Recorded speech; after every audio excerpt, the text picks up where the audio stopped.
You wake up tired, not just once in a while, but most days. And here's the truth no one wants to say out loud. The number one mistake killing your energy after 60 isn't your age, your medications, or even your sleep. It's that you've stopped using your mitochondria. That's right, you're not tired because you're old. You're tired because your body's internal power plants, your mitochondria, are shrinking, slowing down, and in many cases, shutting off completely. And you may not even realize it's happening because most people confuse getting older with getting slower. But energy isn't something you just lose with time, it's something that disappears when you stop demanding it. Think about this. Every time you choose comfort over movement, convenience over nutrient density, or passive rest over purposeful recovery, you're sending a message to your body that you no longer need energy, and your body listens. Your cells adapt to what you ask them of, and if you're barely moving, over-relying on sugar and processed carbs, skipping strength work and avoiding a bit of discomfort, your energy production tanks.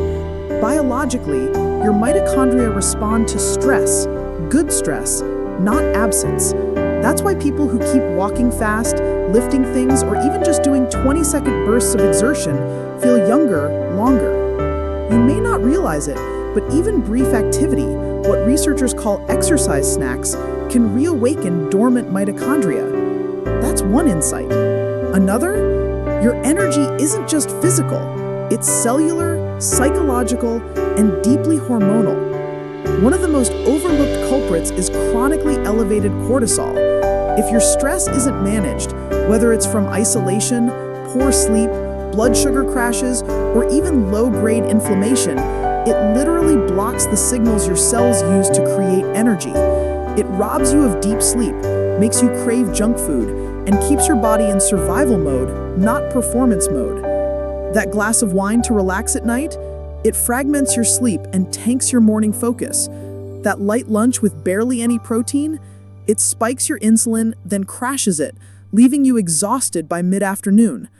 And that steady decline you've chalked up to just aging?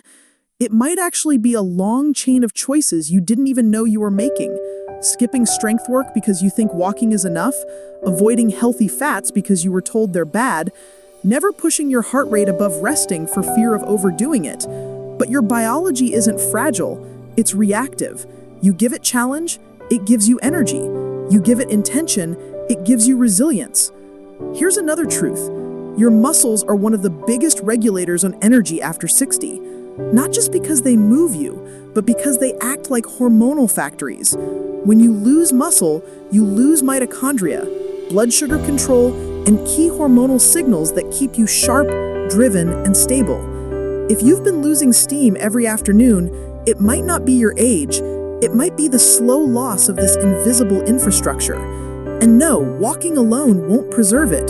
You need load, resistance, intensity, not hours of it, but consistency with it. 3 days a week can be enough, but you've got to send your body the signal, I still need power, I still want vitality, because energy follows demand.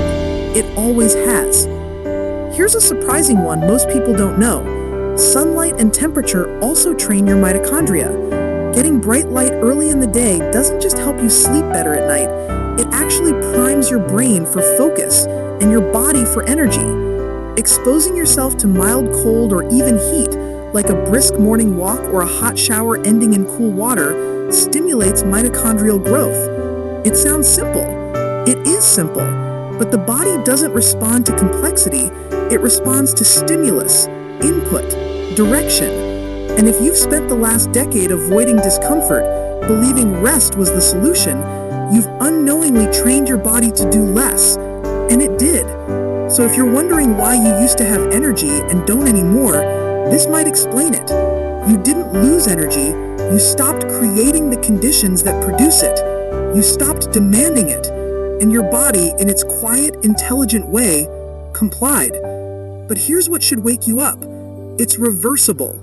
You can reawaken your vitality, not in a week, not with a pill, but with deliberate, repeated daily signals that energy still matters, that strength still matters, that purpose still burns.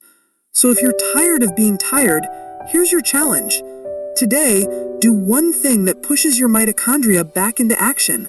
A 20-second stair climb, a meal with 30 grams of protein, 10 minutes in the sun, a cold rinse that makes you shiver, a workout that leaves you breathless. Stop waiting for energy to come back. Create it, command it, and reclaim the fire that aging never truly extinguishes. It only waits for you to reignite.